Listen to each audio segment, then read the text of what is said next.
사랑하는 여러분, 세상은 우리에게 말합니다. 더 높이 올라가라고요. 성공하기 위해서는 더 빛나는 자리를 네가 차지해야 돼. 성공해서 네 가치를 증명해라고요. 그러나 성경은 이와는 정반대로 말씀합니다. 바로 내려가는 길, 낮아지는 길, 바로 그 겸손이 승리다라고 말씀하는 것이죠. 그러므로 오늘 본문의 바울은 오직 겸손한 마음으로 각각 자기보다 남을 더 나은 사람으로 여기라. 오직 겸손한 마음을 갖는 것이 성도에게 가장 중요한 미덕이다 말씀한 것입니다. 그런데 우리가 이 겸손을 실천하고자 할 때 많은 도전을 경험하는 것 같습니다. 실제로 내가 겸손한 마음을 가지고 누구를 섬기려고 하다 보면은 그 사람이 나를 더 무시하진 않을까? 내 호의를 호의로 여기지 않고 호의가 계속 되니까 특권 같냐, 약간 이런 거 대사 있잖아요.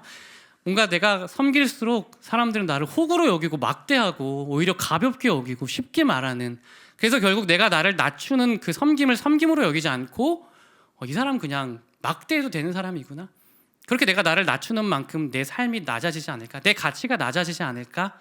겸손하게 막상 살고자 하면 이런 도전이 찾아와서 우리는 권위를 내세우려고 합니다. 그러나 성경은 이와는 정반대로 말씀합니다. 우리가 겸손하게 살 때 우리는 존귀해진다라고 말씀해요. 교만한 사람은 패망하지만 넘어지지만 겸손하면 반드시 이긴다라고 말씀합니다. 그리고 혹시 이 땅에서 겸손했다가 정말 어려움을 겪었다면 하나님께서 마지막 심판대 앞에서 여러분들을 높여주실 것입니다. 세상의 진리도 동일한 말씀을 하고 있어요. 2018년 중국 북부 지역 4개 산업에서 286상의 상사와 직원을 대상으로 진행된 연구 결과는 이렇습니다. 리더가 자신의 한계와 실패를 인정할 줄 아는 겸손한 사람, 게다가 팀원들을 잘 포용하는 겸손한 리더일수록 팀원들은 마음에 안정감을 느끼고 업무 개선 및 혁신을 위한 주도적인 행동이 많이 증가한다라는 것입니다. 2022년 한국과학기술정보연구원에서 발표된 논문 결과도 동일합니다. 리더의 겸손이 구성원들의 적극적인 발언을 이끌어내고 그래서 혁신적인 행동으로 인도했다. 그래서 팀의 효율을 극대화시켰다라는 것입니다. 마지막으로 2023년 발표된 미국 PMC 논문의 결과도 동일합니다. 겸손한 리더십이 팀의 창의력, 아이디어 나눔, 협력에 유의한 결과를 미쳐서 결국에 팀의 효율이 극대화되었다.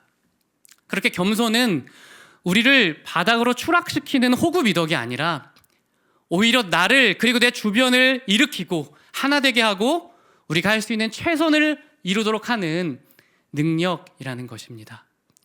그리고 무엇보다 하나님의 절대 진리인 오늘 본문의 말씀도 바로 이 겸손의 능력을 증거하고 있습니다. 오늘 본문 서론부에는 여러 가지 미덕이 등장하는데요. 그 중에서도 가장 중요한 건 3절 중간에 기록된 겸손입니다. 오직 겸손한 마음으로 각각 자기보다 남을 더 나은 사람으로 여기고, 여기 겸손을 수식하는 오직이라는 부사는 헬라어로 알라라는 단어인데요. 그러나, 오히려라는 뜻으로 영어로는 but rather이라는 단어입니다.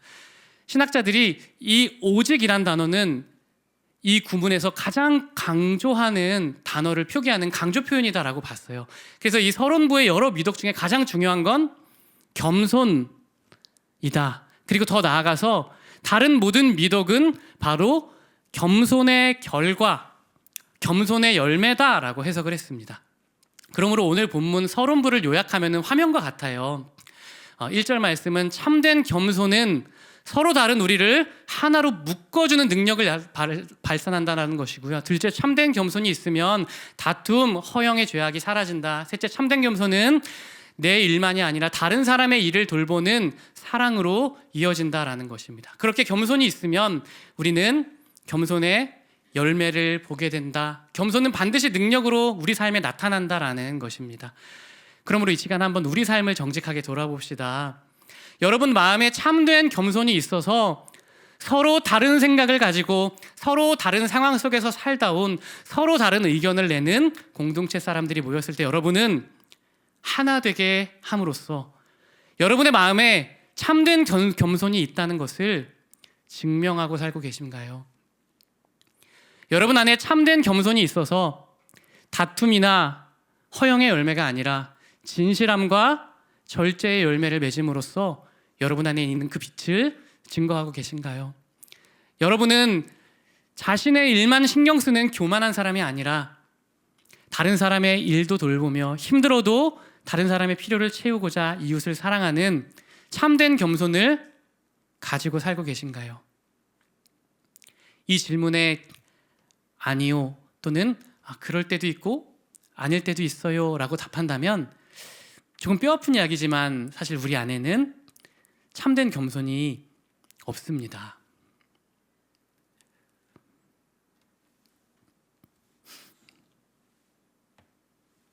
조나단 에드워즈 목사님은 신앙과 정서라는 책에서 진짜 겸손 같은 거짓 겸손에 대해서 많이 말씀을 하셨어요. 우리가 교회에서 너무 겸손한 리더다, 너무 잘 섬긴다, 대단해라고 칭찬을 받을지라도 이러한 삶의 열매가 나타나지 않는다면 우리 안에는 참된 겸손이 없다라는 거예요.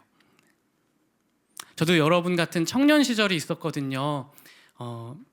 그때 제 별명이 있었는데 친한 동생들이 뭐라고 불렀는지 아세요? 아쉽게도 여러분의 예상과 달리 교회 오빠는 아니었어요. 바로 거짓 겸손 형이었거든요. 제가 충청도 사람이라서 약간 원래 좀 강하게 말을 잘 못해서 말투가 좀 겸손하고 그리고 뭔가 막 이렇게 섬기려고 맨날 허리 숙이고 이렇게 다니고 어깨도 좀 긴장하고 올라가고 막 이러니까 겉으로는 굉장히 겸손해 보이지만 가까운 사람들은 알았던 거예요. 속은 아니라는 것을. 그래서 제가 진정으로 뭐를 섬기려고 해도 거짓 겸손 형, 거짓 겸손 나왔다 이러면서 장난을 많이 쳤던 게 기억이 나요. 그래서 제가 이 거짓 겸손의 물을 빼려고 정말 많이 노력을 했어요. 어깨도 피고 다니고 좀 남자답게 말해볼까. 근데 이런 것들이 사실 진짜 겸손이 아니잖아요. 여러분도 조심하시길 바랍니다. 우리 교회 다니는 교회 오빠, 교회 누나들 이 거짓 겸손에 물들기 쉬워요. 참된 겸손이란 샤이한 것이 아니죠. 또 참된 겸손은 단순하게 입을 무겁게 하는 게 아닙니다. 비판하지 않고 입을 꾹 다무는 것도 아닌 거죠. 참된 겸손은 조용조용히 지내는 것도 아니죠. 허리를 숙이는 자세도 아닙니다. 뭐든지 조심하는 것도 아니에요. 참된 겸손은 고난당할 때 하나님을 찾고 기도하는 것, 그렇게 일시적으로만 겸손한 것도 참된 겸손이 아닙니다. 그러므로 서론에서 우리가 기억해야 할 것은 겸손한 마음을 갖고 그 마음을 유지하며 산다는 건 너무 어려운 일이다. 이것은 사실 우리의 본성을 거스르는 일이다라는 거예요.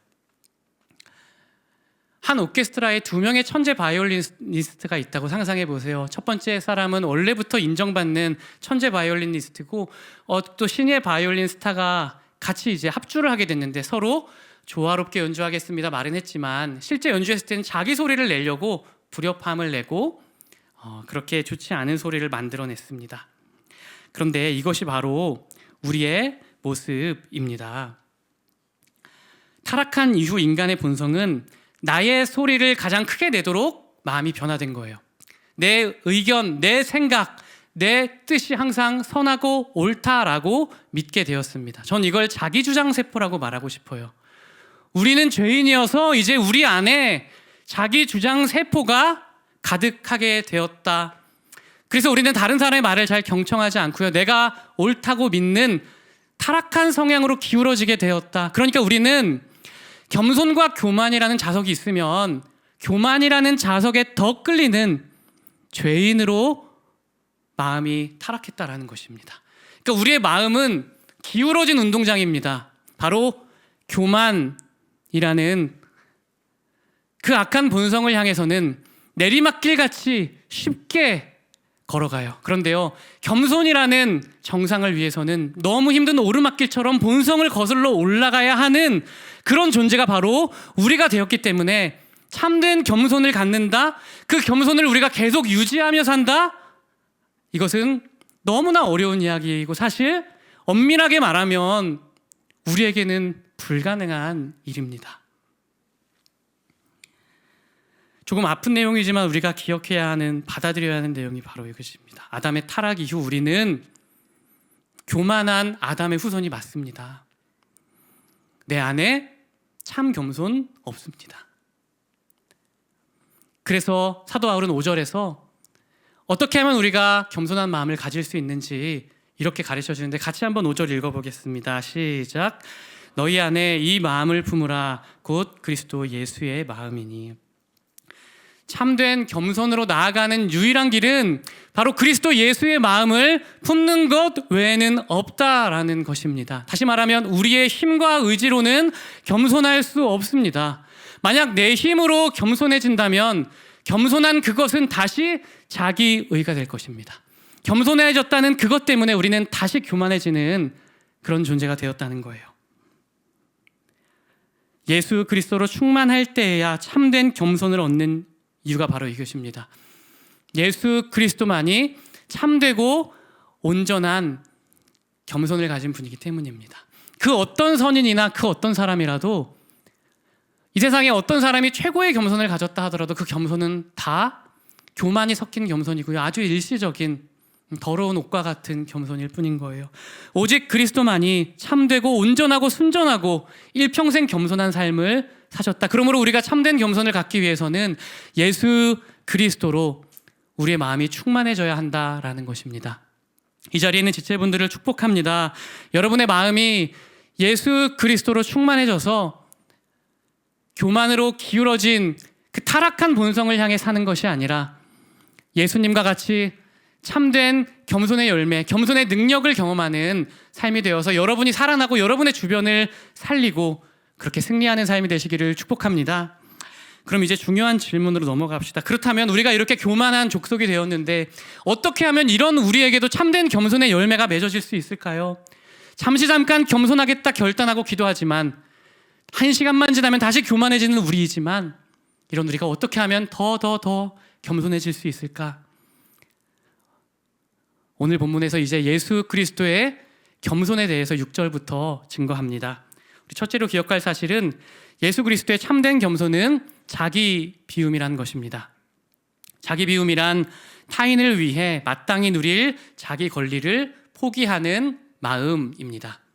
우리 6절, 7절 말씀인데요. 같이 한번 화면 보면서 읽어보겠습니다.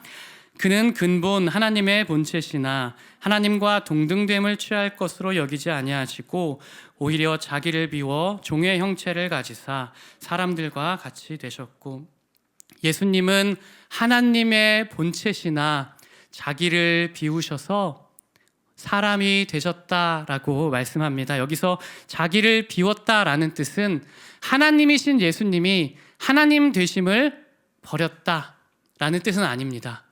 그러니까 하나님이 사람이 되셨을 때도 여전히 그 예수님은 사람이자 하나님이셨습니다. 하지만 하나님으로서 마땅히 누릴 수 있는 권리를 다 버리셨다라는 것입니다. 즉 주님은 하나님 같은 인간처럼 살지 않았습니다.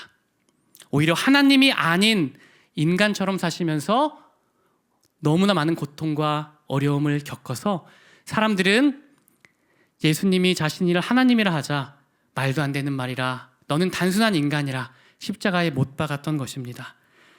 하지만 진리는 그분이 사람이 되신 것은 우리를 너무나 사랑했기 때문에 자신을 낮춘 자발적 사랑이었다는 것입니다. 저희 어머니께 참 감사한 것 같아요. 저희 어머니께서 저를 키우시면서 정말 많이 아파지셨던 것 같아요. 주변에 제 친한 친구들이 또 저를 부르는 별명이 있어요. 왕자님이라고. 이게 저를 높이는 말이 아니라 아무것도 할 줄 아는 게 없어가지고 엄마가 다 해주고 자라가, 죄송합니다. 임원분들 너무 고생하고 있어요. 그래서 할 줄 아는 게 별로 없습니다. 저 일 시키지 마세요. 여러분들이 하셔야 돼요. 저 왕자입니다. 부모님이 다 해주셨어. 그래서 저희 엄마가 진짜 병을 많이 얻으셨어요. 왕자 같은 아들 2명, 안 움직이는 아들 2명, 종처럼 사시느라 정신적인 질환들, 육체의 질환이 너무 많아서 지금도 고통받고 계시는데요. 어머니 생각하면 너무 짠해요. 그냥 엄마의 모습은 종이었습니다. 왜요? 사랑하면 자기가 가진 것을 비우는 거예요. 그리고 아이처럼 됩니다. 저도 아이를 키워보니까 조금 알겠더라고요. 제 딸 아이가 태어났을 때 저는 말을 잘하지만 의성어 의태어부터 시작해요. 삐약삐약, 개굴개굴. 요즘엔 춤을 춰요. 너와 나의 모습이 예수님 닮아. 저 한 번도 본 적이 없는데 제가 만들어서 율동을 하고 워십팀이 돼서 집에서 막 뛰어놀면서 아이처럼 됩니다. 제 자신을 비운 겸손의 모습이 나타나는 이유는 사랑하기 때문에 예수님도 그랬던 거예요. 한 힌두교도인이 성육신 교리, 하나님이 사람이 되셨다는 이 교리를 비판하고 기독교를 증오했어요. 그런데 어느 날 개미가 땅에 개미집을 지으며 행복하게 사는 것을 봅니다. 그런데 저 멀리서 밭을 가는 트럭이 다가오고 있어요. 조금만 더 있으면 이 개미집은 산산조각이 나고 개미들은 다 죽을 위험에 처했습니다. 그때 이 힌두교도가 개미들에게 소리쳤어요. 도망쳐! 뛰어가! 살아야 돼! 너 이러다가 죽어! 근데 개미들이 알아듣지 못하니까 너무 답답한 거예요. 그때 이런 생각을 합니다. 내가 개미가 되어서 개미의 언어로 개미들에게 말해준다면 저 개미들을 구원할 수 있을 텐데. 그리고 바로 그때 하나님이 사람이 되셔서 바로 우리를 구원하신 성육신 사건이 마음에 깨달아지고 회심하게 됩니다. 여러분, 하나님이 사람이 되신 사건은 우리가 개미를 사랑해서 개미가 된 사건보다 더 높고 위대한 자기 비움입니다. 한번 상상해 보세요. 여러분이 개미를 너무 사랑해서 딱 일주일간만 개미가 되어 산다고 생각해 보세요. 예수님 34년 사셨으니까 그래도 한 33일 정도 여러분이 개미가 되어서 한번 살아본다라고 상상해 보세요. 너무 바보 같은 말도 안 되는 상상 같죠. 하나님이 사람이 되신 것은 이보다 더 크고 이해할 수가 없는 그런 자기 비움입니다. 우리가 개미를 너무 사랑해서 개미가 된다면 그것을 누구도 이해할 수 없듯이 하나님이 여러분을 너무 사랑해서 여러분과 같이 된 것은 우리가 다 이해할 수 없는 엄청난 사랑이라는 것입니다. 여러분이 개미가 되면 잃어버리는 권리가 너무 많겠지만 하나님이 사람이 되신 것은 이보다 더 많은 것을 잃어버린 너무나 놀라운 사랑이었던 것입니다. 우리가 다 이해할 수 없이 큰 권리 포기였습니다. 그리고 세상에서 가장 큰 겸손입니다. 사람의 겸손은 그래봤자 좀 잘 살던 사람이 좀 못 사는 사람이 되는 정도죠. 그런데 하나님이 사람이 되신 이 겸손은 우리가 다 헤아릴 수 없는 극한의 경지의 겸손, 그리고 우리가 다 이해할 수 없이 큰 놀라운 여러분을 향한 사랑이라는 것입니다. 예수님이 왜 자기 비움의 삶을 사셨냐면 바로 저와 여러분을 채워주시기 위함입니다. 여러분, 예수님이 왜 하늘 왕관을 포기하고 가시관을 쓰셨을까요? 바로 여러분에게 그 하늘의 왕관을 씌워서 여러분을 존귀하게 영화롭게 하기 위함입니다. 여러분, 예수님이 왜 죄인과 같이 십자가에 달려서 죽으셨습니까? 바로 죄뿐인 우리에게 주님 자신의 그 의를 채워주시기 위함이었습니다. 예수님이 왜 아들의 자리를 버리고 고아처럼 하나님께 버림받듯이 죽임을 당했습니까? 바로 여러분에게 사랑하는 아들, 너무나 사랑하는 딸이라는 지위를 채워주기 위함이었습니다. 예수님께서 왜 머리 둘 곳 없이 노숙하며 고생하며 사셨습니까? 여러분에게 바로 하늘에 있는 그 집을, 영원한 집을 선물하시기 위함이었습니다. 예수님 왜 그렇게 가난하게 사셨어요? 여러분에게 부와 영원한 재물을 채워주기 위함이었습니다. 그분의 일평생의 삶은 비움이었던 거예요. 바로 저와 여러분을 채워주시기 위해서. 그래서 여러분, 우리는 다 가진 사람입니다. 저와 여러분은 예수 그리스도 안에서 모든 것을 다 가진 부유한 사람입니다. 여러분, 가난해도 세상에서 가장 부유한 사람이고요. 여러분, 근심하더라도 여러분 여전히 영원한 기쁨을 소유한 행복의 사람입니다. 여러분, 아무것도 없는 인생 같아 보여도요, 예수 그리스도 안에서 전부를 가진 여러분이에요. 예수님이 가지고 있던 그 모든 것을 그분의 자기 비움을 통해 우리에게 채움으로 전달해 주신 것입니다. 우리가 이 하나님의 사랑을 기억할 때에 우리 안에 여유가 생깁니다. 그리고 그때 우리도 겸손이 시작되는 거예요. 잊지 마세요. 예수님의 이 자기 비움은 사랑, 바로 여러분을 향한 사랑에서 시작된 자발적인 일이었습니다. 이처럼 우리도 예수 그리스도의 사랑으로 충만해질 때 우리도 이웃을 위해 자발적으로 자신을 낮추고 섬기는 자리로 나아가게 될 것입니다. 이 자리에 있는 지체분들을 축복합니다. 하나님이 사람이 되신 이 놀라운 사랑이 여러분의 마음에 항상 있어서 부모님의 그 자기 비움보다 더 크신 그 사랑으로 감격하고, 그래서 여러분도 예수님과 같이 자신을 비우고 이웃의 필요를 채워주기 위해 한 걸음씩 전진하는 제자 되시기를 축복합니다. 그리고 둘째로 기억할 사실은 그리스도의 참된 겸손은 자기 비하였다는 것입니다. 자기 비하란 하나님의 뜻에 복종하여 끝까지 순종하는 삶입니다. 우리 8절 말씀 같이 한번 읽어보겠습니다. 사람의 모양으로 나타나사 자기를 낮추시고 죽기까지 복종하셨으니 곧 십자가에 죽으심이라. 사람의 모양으로 나타나사 자기를 낮추시고 죽기까지 순종하셨으니 곧 십자가에 죽으심이라. 여기 자기를 낮추시고 라는 단어가 자기 비하 교리의 핵심 어구입니다. 그런데 예수님의 자기 비하는 단순히 자기를 낮춘 것에서 그치지 않았습니다. 자기를 낮추시고 뒤에가 중요한 거예요. 죽기까지 복종하셨으니 곧 십자가에 죽으심이라. 죽기까지가 중요한 거예요. 예수님의 자기 비하는 하나님의 뜻에 끝까지 종과 같이 복종한 자기 비하인데, 죽기까지 끝까지 하나님의 뜻에 십자가의 극한의 고통 중에도 온전하게 복종한 자기 비하였다는 것입니다. 그런데 우리가 여기서 한 가지 오해하지 말아야 되는 것은 예수님은 그 누구에게 무엇에게 복종해야 할 존재가 아니라는 것이죠.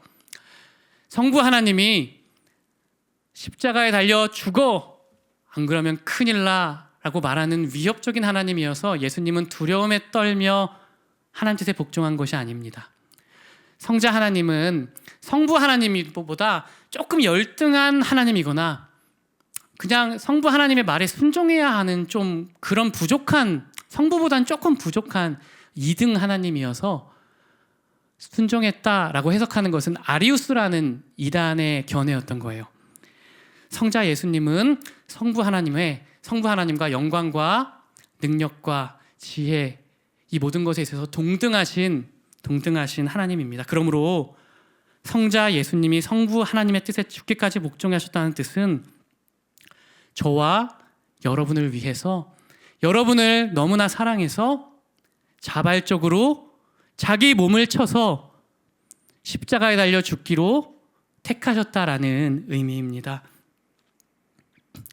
다시 한번 말씀드리지만 예수님은 전능하신 하나님이셔서 십자가에 달려 죽기 전에도 자신을 위해 기적을 행하실 수 있었지만 오직 우리를 위해서만 기적을 행하시고 자신을 위해서는 아무런 기적도 행하지 않으사 그냥 십자가에 달려 죽으셨는데, 그 죽음은 자기의 몸을 쳐서 복종한 극한의 복종이었고, 그리고 자발적인 복종이었다는 거예요. 바로 저와 여러분을 너무나 사랑했기 때문입니다. 그분의 자기 비하는 바로 여러분을 향한 높은 사랑이었습니다. 비천한 종처럼 죄와 죽음의 노예로 살다 땅에 묻힐 낮은 우리에게 높은 지위를 주시기 위함이었던 것입니다. 예수님의 자기 비하는 오직 여러분에게 더 높은 기쁨, 더 높은 신분, 더 높은 영광, 더 높은 가치, 더 높은 행복, 더 안락하고 완전한 평화, 더 완전한 그 집, 더 높은 삶, 이것들을 주기 위한 자기 비하였다는 거예요. 그러므로 귀하신 여러분은 너무나 존귀한 사람입니다. 하나님의 아들의 자기 비하라는 엄청난 대가를 치르고 얻어진 세상에서 가장 소중하고 존귀한 존재입니다. 세상이 여러분을 천대해도 하나님은 여러분을 단 한 번도 값싸게 여겨주신 적이 없습니다. 바로 여러분 한 사람을 사랑해서 하늘 영광을 버리고 종의 자리까지 자기를 낮추신 사랑입니다. 여러분 한 사람을 위해 천하보다 더 귀한 창조주의 생명이 바쳐진 것입니다. 자기 비하의 사랑, 이 십자가의 사랑 우리에게 말씀합니다. 그분은 우리가 얼마나 부족하고 우리가 얼마나 넘어지는 연약한 죄인인지 알지만 여전히 너는 내 기쁨이고 여전히 내 눈엔 아름답고 여전히 내 눈에 존귀하다 말씀하십니다. 그분의 사랑은 조건에 따라 변하지 않고 여러분이 잘했을 때만 사랑하는 그런 사랑이 아니라고 말씀하십니다. 십자가에서 보여주신 그 사랑은 우리가 넘어지고 흔들릴 때에도 여전히 너는 내 자녀다, 여전히 나는 너를 변함없이 사랑한다, 너는 그 무엇도 빼앗길 수 없는 내 것이다 라는 영원한 음성입니다. 그러므로 지금 여러분의 삶이 흔들리고 자꾸 초라해 보여도 여러분은 너무나 고귀하고 존귀한 주님의 자녀입니다. 여러분이 아직 넘어져도 주님 안에서 이미 사랑받고 있습니다. 이미 여러분은 용서받았습니다. 이미 승리한 사람입니다. 그리스도의 겸손이 여러분을 살린 것입니다. 그리고 그분의 겸손은 사랑의 다른 이름, 사랑의 다른 얼굴이었던 거예요. 그분이 자기를 낮춘 이유는 단순한 도덕이 아니라 우리를 살리기 위한 사랑의 행동이었습니다. 그분이 낮아지셨기에 우리가 일어났습니다. 그분이 무릎 꿇으셨기 때문에 우리가 당당히 서서 예배하게 되었습니다. 그분이 침묵하셨기 때문에 오늘 우리가 기쁘게 찬송할 수 있게 된 것입니다. 그러므로 우리가 겸손해지는 길은 이 예수 그리스도의 사랑으로 여러분의 마음이 충만해지는 것뿐입니다. 예수 그리스도가 이처럼 겸손한 도덕가입니다 라고 말씀하는 본문이 아닌 거예요. 예수 그리스도는 여러분을 너무나 사랑하셔서 자기를 다 비우셨다, 자기가 가지던 모든 축복을 다 내어주셨다, 여러분에게 다 채워주셨다, 그리고 자기를 낮추사 여러분을 그분의 자리까지 높이셨다. 여러분을 너무나 사랑하고 너무나 축복하는 여러분의 구세주 되심을 증거하고 있는 것입니다.